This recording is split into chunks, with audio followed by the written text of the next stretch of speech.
Yang terakhir adalah jurnal penutup BOP. Kita lihat nih di sini BOP aktualnya, rinciannya, ya. Ada soalnya. Lalu kita catat nih jurnalnya. BOP dibebankan, didebet, ya. Kreditnya BOP aktual di atas, ya. Di jurnal sebelumnya di halaman 14 yang atas BOP dibebankannya berapa? 2.160.000 di kredit. Kalau sudah ditutup, taruh di sisi debit, ya. BOP dibebankan 2.160.000, kreditnya BOP aktual 2.160.000. Lalu untuk mencatat HPP-nya, kita lihat HPP-nya harga pokok penjualan, ya. Kreditnya BOP aktual. Nah, BOP aktualnya di sini di rincian halaman 14 berapa? Rincian BOP aktual. Ada penggunaan bahan penolong, biaya tenaga kerja langsung, di totalnya kan 2.850 kan. Nah, di situ kita lihat nih, 2.850 dikurang dengan yang tadi yang sudah dibebankan berapa di sini? Yang ada BOP aktual yang tadi jurnal sebelumnya kan 2.160. Kita kurangi, jadi 2.850 dikurang 2.150 sama dengan 690. Ya.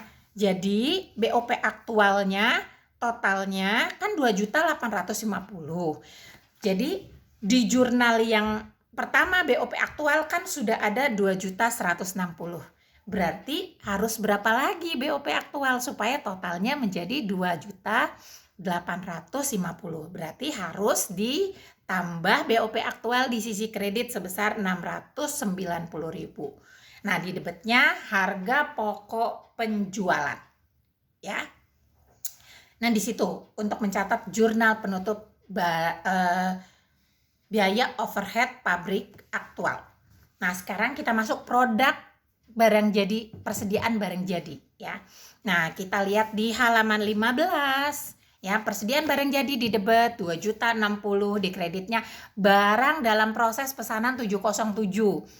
Nah, kita harus lihat di jurnal-jurnal sebelumnya barang dalam proses 707 berapa sih di sini, ya. Kita lihat di halaman 12. Halaman 12 itu barang dalam proses pesanan di debit 300.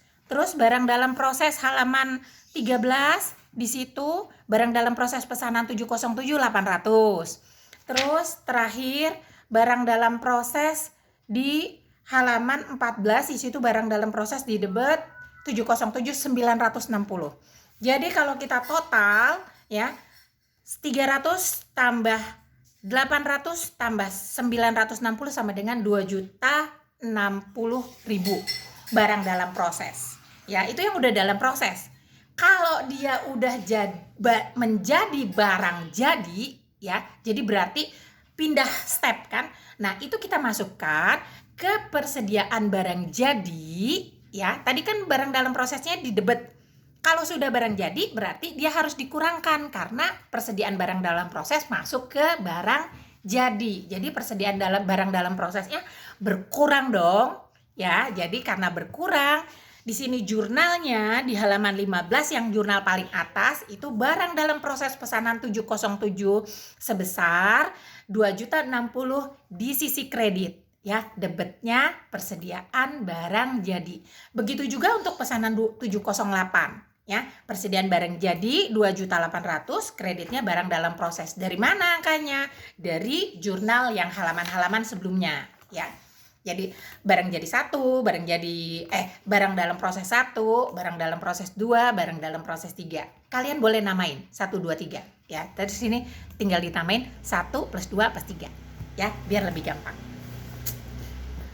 Terus gimana sih kalau pesanan diserahkan kepada customer jurnalnya? Kita lihat nih, ya. Pesanan 707, harga pokoknya tadi berapa?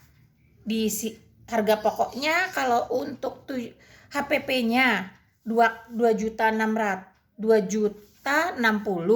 ya. Persediaan jadinya kan 2.060 nih untuk 707, ya. Berarti HPP-nya 2.060. Jadi HPP 2.060, persediaan jadinya di kredit 2.060.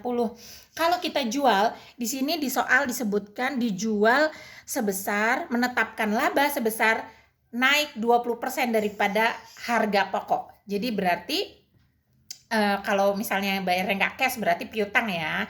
Di situ piutang kreditnya penjualan. Berapa nilai penjualannya? 2.060.000 ditambah 2.060.000 kali 20%. Jadi plus 20% ya. Menjadi 2.475.000. Jadi piutangnya 2.472.000. Salah. Ya. Penjualannya di kredit 2.472.000. Ya. Nah, pesanan 708 sama ya. HPP-nya tadi kan di atasnya persediaan barang jadi 2.800.000, berarti HPP-nya 2.800.000, persediaan barang jadinya 2.800.000. Piutangnya sama piutangnya. Nah, kita lihat penjualannya ya. 2.800.000 tambah 2.800.000 kali 20% ya, menjadi 3.360.000. Jadi piutangnya 3.360.000, kreditnya penjualannya 3.360.000 ya.